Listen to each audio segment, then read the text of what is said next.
Angina. Kasallikning kelib chiqish sabablari.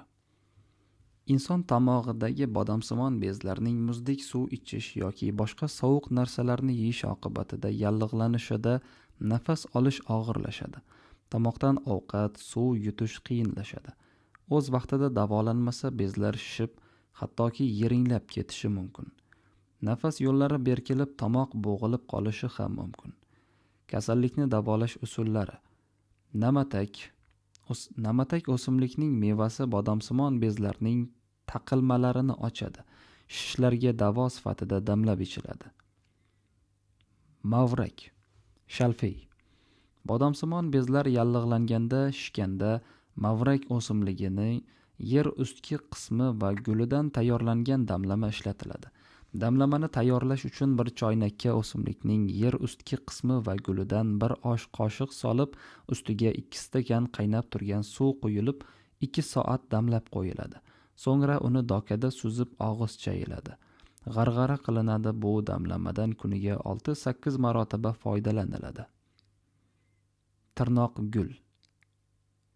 Svetki kalenduli. O'simlikning gulini maydalab quritib, 1 stakan qaynab turgan suvga 1 osh qoshiq solinadi. 20-30 minut damlanadi. So'ngra dokada suzib, damlamadan kuniga ovqatdan oldin 1-2 osh qoshiqdan 3 mahal ichib turish tavsiya etiladi. Dala choy. Zveroboy obiknovenniy. Ibn Sino bodomsimon bezlarning og'riqlarini qoldirish, yallig'lanishni to'xtatish va shishiga ta'sir ko'rsatuvchi vosita sifatida dalachoy damlamasidan foydalangan. O'simlikning yer ustki qismini yig'ib olib, maydalab, salqin joyda quritib, shundan 10 gram qaynab turgan 1 stakan suvga solinadi va 10-15 minut damlanadi. Ana shu damlamadan kuniga 3-4 mahal ovqatdan keyin 1-2 qoshiq ichiladi. Zig'ir. Zig'ir urug'idan tayyorlangan qaynatma anginada ijobiy natija beradi. Qaynatma tayyorlash uchun og'zi yopiladigan idishga 2 qoshiq maydalangan zig'ir urug'i solinadi. Ustiga 1,5 stakan suv quyib, bir oz qaynatiladi. So'ngra 10 daqiqa tindirib qo'yiladi. Keyin dokadan suzib bir idishga solib qo'yiladi. Qaynatmadan kuniga 3-4 mahal 1-2 qoshiqdan ichiladi. Momiyo.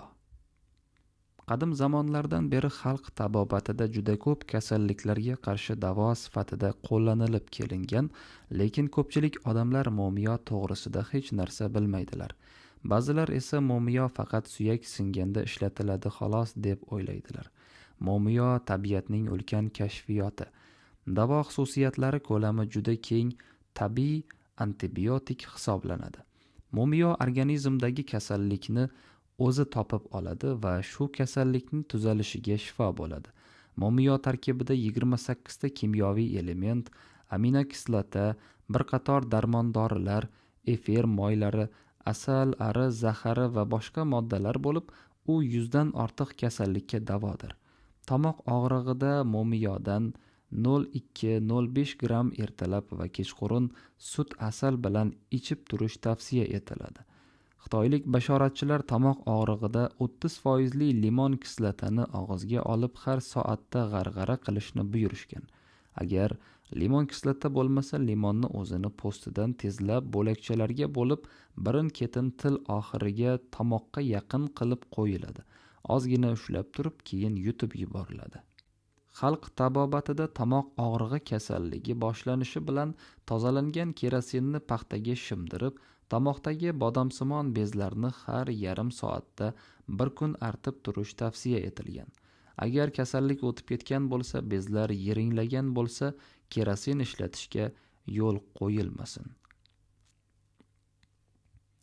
Tibbiy shahobiy aytganidek, tutning ildizi-yu mevasin tuysin, qaynatib suvini og'ziga quysin, g'arg'ara qilsa u 1 oyga mudom ovozi ochilib ketadi tamom.